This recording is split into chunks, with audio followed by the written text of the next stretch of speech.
Hi, you're watching Sipping Off the Cuff on Tequila Aficionado Media, all of our networks and platforms. I'm Captain Ron here in St. Petersburg in our mobile command center, and that young man out there is Rick Levy in San Diego. Rick. You'll have to excuse my eye patch. I'm just suffering from allergies.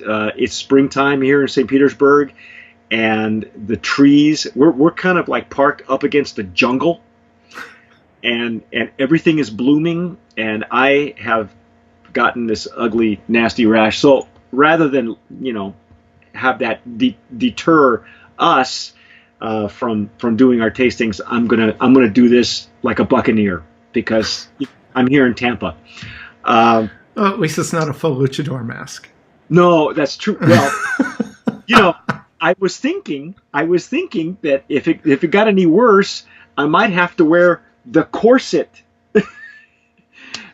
This evening we have a very special sipping off the cuff. See this? Check that out. This this looks like what's the this this looks like a Marvel comic. It Yeah, really does. Ghost Rider. It looks like Ghost Rider. In fact, if I stand like this and do the rest of the tasting, nobody will ever know that it's not really me. Except you won't be on fire. I won't be on fire, but look at the So, packaging. how cool are these bottles? They're first of all, it's a very substantial bottle. You could really hurt Yeah, somebody with this stuff. The cork itself, it's a synthetic cork. Check this out. This it this thing this thing is substantial. it's I mean, solid metal. I think they it's said it's like 270 grams solid metal skull. yeah. And It's and then, a hand blown bottle, and then it but you has can't like even Mike. you can't. My tequila is wearing a leather jacket. It's no. Your tequila's wearing a corset. Your tequila's a little S&M. Well, they That's designed it. They designed it to lace up like a luchador mask. right, right. Well, so back to the luchador. I figured, if all else fails, I could wear the leather, the leather mask over my face. Um, yeah, huh? It's got metal lettering on I a know. leather jacket. It's got wings. It's got wings, Mike. And a Well, skull. It's got a skull. okay. So just you tell people about the background of this tequila because they sent us some really nice POS. Just so you all know, for those of you who've been following us and you are aware of the Women in Tequila, our Women in Tequila series, this tequila, the person who developed the flavor profile is Ana Maria Romero Mena, who is very popular right now with another one. Was it Tierra de Volcan? I think is the name of the tequila that she designed for Louis Vuitton. I think it's called Tierra de mi Volcan or something like Now, that. Tierra de Volcan. are you So sure she designed it? she designed. I thought she might have just reviewed it for them Well, to I provide a think testimonial. she may have had something to do with it. And she doesn't lend her voice to something unless she's had a hand in it. So I'm assuming that she's had more of a hand in it than what they're telling All us. right. Well, Uh, this tequila is produced at Tequila Tres Mujeres, which is in, well, they say it's in Amatitan, and everything they have says Amatitan. But when I look at it on a map, boy, it really looks like El Arenal to me. But yeah. it's right in there. I think their property probably straddles the municipal borders between the two. Hmm. They have that family owns. A few years ago, I came across a statistic that said that they own like 8 million agave plants or something. So it's just, they've Yeah. got a lot of agave, and so I'm sure their fields straddle the borders, uh, and that company, the Empresa Tequila Tres Mujeres, they actually have two fabricas. And I believe what happened is their first distillery was called La Magdalena, Right. and maybe that was just over the border on the Amatitan side, but then they built this big fancy new place where they could do tourist events and other things. It's this gorgeous Well, facility called La Marquesa. at one time, probably I want to say 5 years ago or so, Tres Mujeres actually suffered a fire at their distillery. So it doesn't surprise me that they would have, when they rebuilt, I knew that they rebuilt a brand new facility. And if they own that many millions of plants, it wouldn't surprise me also that they had it in different zones, kind of like Cuervo does. They grow some in the highlands, some in the lowlands, and some, and they select where they're getting where they're getting the plants from. First of all, it's Tres Mujeres, which has a wonderful reputation anyway. Yeah. This really bugs me. And the distiller for this brand is from Tres Mujeres. It is Alberto Partida Plasencia. Okay. Plasencia. Alberto Partida Plasencia. And this is let's see, 1466 is the film number. All the information is on the back. This is, it's so well done right now, Rick, that I'm just going to go ahead and nominate this as a brand of promise, just in packaging alone. Absolutely. Without a doubt. This is so substantial. I mean, look at the neck. Look at the. We could talk all day. Just the embossing and the raised. I got the metal tag on the neck. The metal tag. I know that.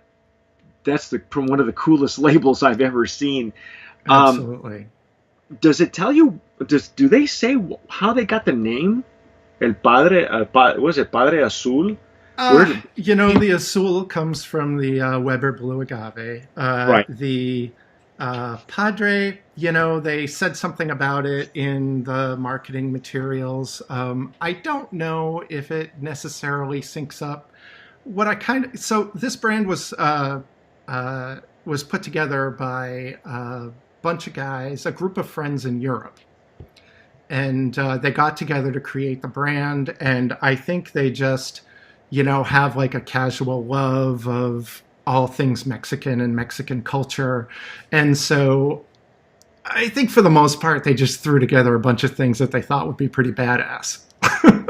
Well, and then afterwards, their marketing people try to have it tie in with something. But basically, they're just they're just trying to be badass. They're saying that the skull ties in with Dia de los Muertos, and they say it's about friendship. And that's Dia de los Muertos is it's really more about family and ancestors. But and then. About the Padre part, it means father, but they said it was from some slang greeting or something. But it's a way of saying, hey, that's cool, that's boss, que padre. Yeah. And it is cool. The packaging's just badass. I totally agree, and each of the iterations, you'll see this as we go through the Repo and the Añejo. They all have a different colored leather. They all have a different girdle. I gotta tell you, it's an over-the-top packaging that I've never seen. I will tell you that you mentioned that this was originally put together by a bunch of friends in Europe.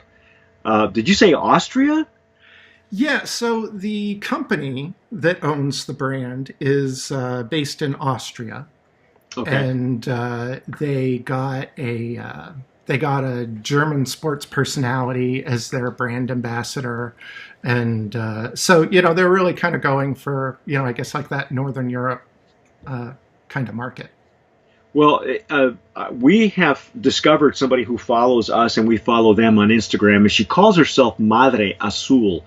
She must have a hand in the brand. And if you follow them on Instagram, you see her skiing in Austria. You see they love motorcycles.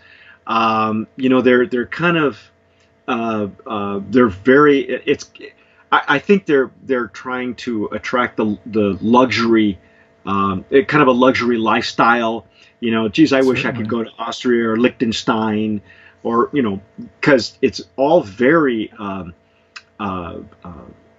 not exotic, but it's all very continental. You know what I mean, or intercontinental, and so maybe that's the look they're going for. And they have a lot of they have a lot of hip nightclub imagery in their marketing materials as well. So, well, I mean, it's beautifully done. There's some great photographs, of and I think, don't they have any recipes in this thing? Do they have recipes for? Not that I'm aware of. Now, see, they have pictures of the stone oven that where they bake the agave in. This is Tres Mujeres, and so but the bottom line is, let's see how the juice tastes. And so we're gonna use our little handy dandy jarritos. Right. From. You're going for the short stout one. I'm gonna go for the short stout one, and we're gonna shoot the Blanco here this evening. We're not going to shoot. We're going to no. We're going to sample. Tomorrow, sabiamente. If I can do this without spilling anything, as I said, I feel like Captain Ron, or a pirate, or Let's see what we got here. Now I've got, like I say, basic lighting here, but it's very clean, very pristine. It's not anything that you wouldn't expect from Tres Mujeres. It smells a bit like a Matitan already. Yeah, a little bit. Oh my! But it smells green and minerally. Yeah. Yeah. It's a vegetal green, almost citrusy on the nose there. Yeah, well, it's sort of what you would expect for lowlands, right? Well, that's if you count a Matitan in a lowlands area. I still say it deserves its own region. I like to call it the Tequila Valley, but that's just me. I know a lot of people like to lump it in with the lowlands, because what it is considered lowlands then? Because a Matitan is only about 100, 200 feet higher than. But you know as well as I do how many different microclimates there are, even in the Totonilco, even in the highlands. You go from Totonilco to Arandas, to El Arenal, and the flavor profiles are just slightly different. And a Matitan, how much I love tequilas from that area. Well, because it's certainly its own terroir. Yeah. And that's really what I mean, and that's probably why I kind of object to having it lumped in with lowlands, because tequilas from tequila from that lowland area, to me, taste a little bit more earthy. They don't taste as minerally, and again, that's just my preference. But if you want to lump them in there, that's cool. Yeah, I was looking at the maps today, and Amatitan is actually right near what looks like like this old volcanic vent. So there's the big tequila volcano, but then it looks like there was a smaller one, like almost right underneath the town.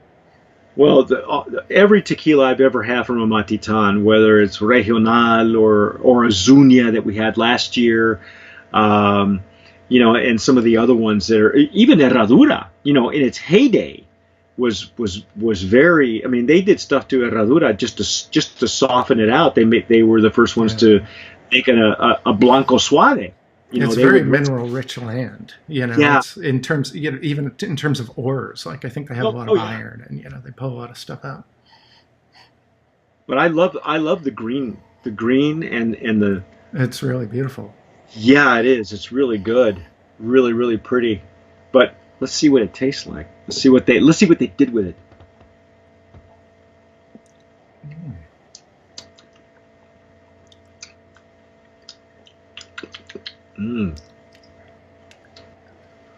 Wow. Yeah, they get that pepper explosion right on the palate. Yeah. Was the intake kind of sweet to you? There was some sweetness on the intake. In fact, Alberto Partida, the distiller, says that this was from the marketing materials. I'm not sure if this was translated or not, but the text said that For Padre Azul, we distill the agave at a relatively low temperature so that we don't burn off the sugar. This gives our tequila its mellow aftertaste. Okay. I would love to know more about that because I would have expected the sugars were turned to alcohol in the fermentation process. But yeah, I think that's some very clever, or maybe not so clever. What do you call it? Happy speak. Yeah. You know as well as I do, we've had some tequilas from the Partida family that have been highly manipulated. Very, very sweet, almost to a fault. Well, that's almost like what I expect from El Arenal now, is much sweeter tequilas. Right. I don't think that this was. Let's put it this way: if they did anything to this tequila to enhance it, to enhance the sweetness, it's not offensive. I can't say for sure because I think that the text is a little, I don't want to say misleading, but it's a little misinformed. Yeah, okay? And as we've seen with some of the brands that have this higher end marketing presence, they're turning this stuff over to a marketing firm. The marketing firm doesn't always get everything in the exact context. No. And some things do lose, are lost in translation, and you could even expect to be lost in translation like twice over if indeed the owners are in Austria, they're European, and perhaps this wasn't this exclusively just a European tequila up until recently? I mean, the importation company is out of Miami now, so at least for the U.S. anyhow. Yeah, they have an importer in Miami. This showed up on the Marcas lists issued by the CRT on April 8th, 2015. So about 3 years ago. 3 years ago? So it could be that, maybe the first couple of years it was imported into Europe, and now they're bringing it into the U.S. Now that we have them in the jarritos and they're opening up, I smell a lot more sweetness on the nose. Can you smell it now? Yeah. More than we did initially. It's still not offensive. I don't find it offensive at all. No. I enjoy it. There is some sweetness there. You would probably like to think that it's, baked agave creaminess. And, from what I've read, they swear that there's no additives, that everything is all natural. But who knows? They do, and they do like their sweetness over on that end of the volcano, and yes. Not under the volcano, but at that end of the volcano. Yeah, as you go towards, I don't know. That was the sequel to the novel. At that end of the volcano. You know what? I find it quite enjoyable. Yeah, I do too. I think as a whether or not it's slightly enhanced or not, it's actually well done. It doesn't take away. It's more on the nose, I think, than it is on the flavor profile. So whatever aromas we're getting, it's almost like a baked sugar aroma. Mm-hmm. Now that it opens up a little bit more, but once you intake it, it explodes with pepper. There's the minerality is there, and then it's got a nice medium to long finish. I mean, the finish is good. It's still, whatever they're doing to it, or maybe they're not doing anything to it. It's a Blanco that will stand up to either cocktails or even sipping on its own.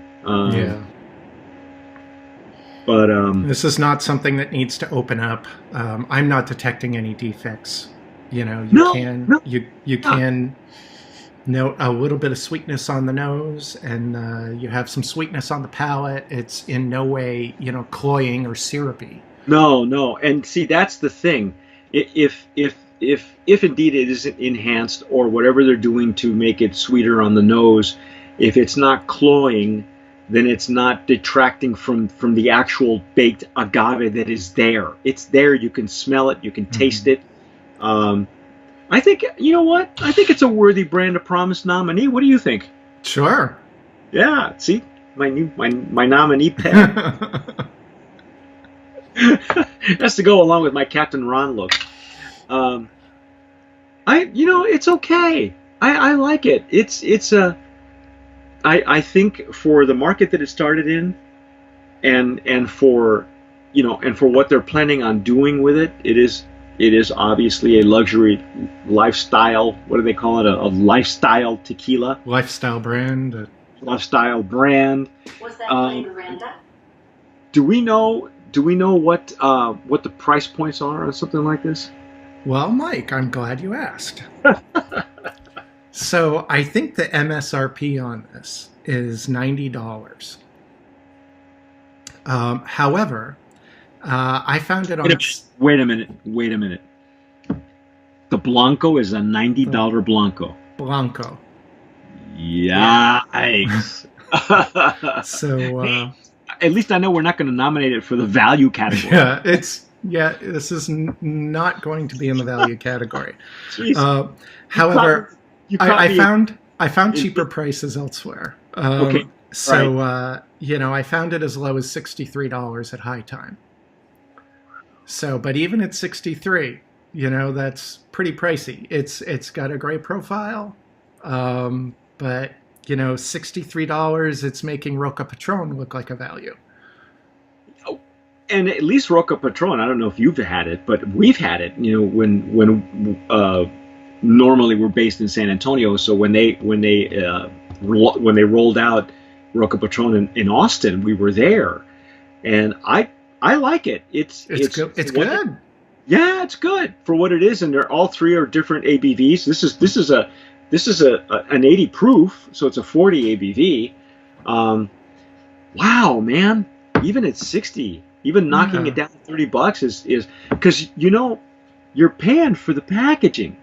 That's it. I think they went over the top with the packaging, so they have to go for a higher price point to cover the cost of all that stuff that's going into the packaging. Do you think that maybe the American market is kind of an afterthought, or do you really believe that that now that the premium and super premium segments of that market have grown by leaps and bounds? You think that they're trying to cash in on that side of the spectrum? It could be. Wow. I think I would think a lot of this pricing probably has to do with the packaging, and the marketing. They've got a marketing firm; they're producing slick stuff. Yeah. This is not cheap. It's good paper. It's nice. All that stuff creates overhead. Here's the bottle. Here's what they're doing with the. You say it's a hand blown bottle. Sadly, you can't really tell if it's hand blown or not because it's covered in leather. It's all covered up. I know. It's like if I ever finish the bottle, I'm going to have to unlace the corset and take a peek underneath. Oh, don't do that. The bottle's going to expand like this. I think people would enjoy the juice. You would definitely keep the bottle. You'd impress your friends. It's a novelty. It's kind of a novelty tequila. I know that they're trying to go for that luxury lifestyle thing, but in our opinion, or at least in my opinion, this would be kind of a novelty tequila bottle. Yeah. And at this price, I think they, Roca Patron has a good profile, but I won't even pay Roca Patron prices. So, because there's so many great tequilas out there that aren't going for these huge prices. So I agree. So at least in the packaging category, and at least in the Blanco category, I think we can both agree that this is a brand of promise nominee. Absolutely. So why don't we keep it there? That's our take on El Padre Azul tequila, the Blanco. Stick with us because we will be talking about the Reposado and the Añejo. I'm Captain Ron here in St. Petersburg. That young man out there is Rick Levy in San Diego. You've been watching Sipping Off the Cuff on Tequila Aficionado, all of our platforms. Don't forget to subscribe down below if you're watching us on YouTube. And by the way, if you want your own Tequila Aficionado t-shirt, we now have on our Facebook page and on our website a buy now button. You can have your own t-shirt, you can have your own mug. I don't have my mug nearby, but you know, hey, why not? Share the love a little bit. But whatever you do, tomar sabiamente. Sip wisely. I'm Mike Morales. I'm CEO of Tequila Aficionado Media, and I just wanted to thank you for watching Sipping Off the Cuff. We love doing these reviews for you. Now, if you're an Agave Spirits brand owner and you're watching this, there are 3 things that I'd like to talk to you about. Number 1, if you'd like us to review your Agave Spirit on Sipping Off the Cuff, just send me an email, mike@tequilaaficionado.com. It won't cost you a dime, and I promise you'll get an honest review. Number 2, if your brand has been nominated, past or present, as a brand of promise, we can help you promote your brand effectively and affordably over on the tequila PR side of things. Just email me, mike@tequilapr.com. And number 3, if your brand has ever been a Brand of Promise nominee or a winner, you automatically qualify with us, or to go with us on our next promotional tequila tour. So shoot me an email, tours@tequilaaficionado.com, and I'll send you all the details on our upcoming tequila tour. That's it. Thanks again for watching. Sip wisely.